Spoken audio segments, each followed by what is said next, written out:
before the injuries. Yeah. It's a tough day, tough front, good front, but I thought the guys rose to the occasion. Obviously, we're struggling some things today. Simon say about this? That's just a lower extremity injury. Connors is up. He tried to get back in there. Sounded good in the second half. Put some guys in there maybe that don't respond as well as we'd like because they haven't had the experience. So he tried to go back in there for both plays, but obviously didn't stand, so he had to come out. I don't know the severity of it, but just it was something that he could finish the game with. And the same Connor, Connor tried to make him play, but just couldn't do it. So we're down to where we're going. If they can't go, is there any chance Velocity or Scott goes or anything like that? I don't think that's the answer. Most guys could be, they'd be special on the road, but are they where I would like them to be in order to play right now? Probably not. Brandon Willis is a guy that we've had taking reps, and we actually have to go get a jersey for him. He was the next one up, so we'll see how what the degree of their injuries are, and then we'll go from there. Obviously, one of the things I could do is get X a little more reps on left tackle. Which would help him out, it's tough for him to go out there. He's taking a couple, changes of practice each day, making about 10 reps. But it's different situations like that, you've got to have it, and bring pressure and those different things, and really work with the guy next to you. But in the situation that we're in, and we have a number of young guys playing, they would work at their positions, so it doesn't make any sense to have musical chairs going on at this point. They need to get acclimated with the guy that they're playing next to, they need to get comfortable on the side of the ball that they're supposed to be on. I know you said before that moving to X left tackle is kind of a worst case scenario. Did this game kind of feel like a worst case scenario for the line? It's just one after another going down, and before that we were battling some things. So they're a formidable opponent. They were playing well.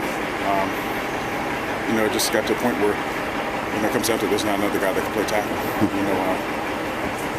So you have to bring X in there, but then once you do that, then all of a sudden there's some plays that you'd like to run with him pulling that you're not able to run now, so it kind of limits what you could do. So, trying not to be selfish and move him out there and make it a little bit easier for me, but by doing that, that creates other problems. So then all of a sudden you limit things that no one can call, and it makes the game tougher on him. So the thing we like to do is just have so many, so much time during the week for guys to get experience. Get experience is still not the same as game experience, but it's just one of those things you hope the guys go out there and compete, and they retain the things that they learned throughout the week, and in some cases we're going to do that today.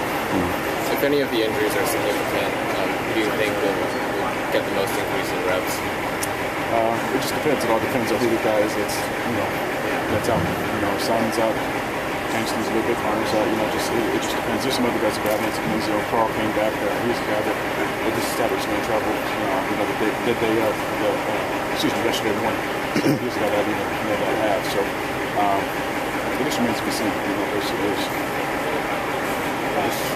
some things, just go to the drawing board and kind of put everything up and just look at it. Just in a little bit of a weird situation, and just got to work through it.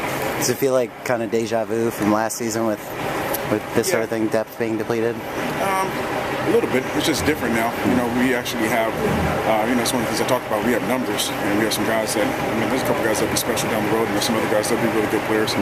But, the ideal thing is you want guys playing when they're richer sophomores, 3 years into the program. These guys have to play a little bit early, but then you have some guys like Alex and Caleb that aren't the guys that, our programs typically recruited over the last 10 years. They're a little bit special, but we like to ease them into it. But that hasn't been the case, but that's one of the reasons why they came here. And you just hope that they embrace opportunity and they're energized by it each and every week. I think that they're up for the challenge, but there's sometimes you have to go overmatch a little bit. And there's some things out there that just weren't about being a freshman, being an underclassman, or even a sophomore. Some things were just blown assignments, and when things get going bad, you got to be mentally tough and be able to overcome those things and not just snowball. So. I talk about my group, but it's everybody's battling a little bit. But I pay a little more attention to my group because that's the one I'm responsible for. It's a reflection of me. So I just need to make sure I get the right guys, the reps, and just work with a couple of different variations of our unit, and just prepare for whatever may come. We have another very good opponent this week, and being young, I got to make sure that I coach them up and get on them where. Get on them about certain directions and do certain things, but also I got to make sure that I'm able to encourage them to move on from this game and move on to the next one and not let it linger and continue to go on a downward spiral, basically. So. Coach Mazzoni mentioned the ball starts in the second kind of mid-range yardage, particularly difficult for this offense. How do you limit that going into a tough opponent? Well, there's a number of different reasons why this false starts. Yeah. So sometimes it can be triggered to linemen, sometimes it can be triggered to other people. It's not always what it looks like. So there's something that we need to work on as an offense, not just as an offensive line. So hopefully we get that corrected. I know something that we were talking about throughout the week that it could be a potential issue and end up becoming one. So, a couple weeks ago it was us with the snaps, and that's all us. That's all Jake, corrected that for the most part. But there's some out there that weren't that good today. And when it comes to the snap count, that's some things just working its whole unit. We got a lot of things going on, emotions and different things of that nature. And, sometimes you need to talk or correct some things, but if it's on first down, or if a guy comes up and says easy, then the center needs to be able to sit in there. So there's a lot of different things. It's not like you just roll the ball out there. There's a lot of extra parts to the offense, especially when you have one such as ours, and everybody needs to be on the same page. And that's one thing we need to work on here, so it's a work in progress. Before the injuries, what was your impression of how Alex and Caleb were doing? I thought Caleb did pretty well. I think Alex struggled with some things.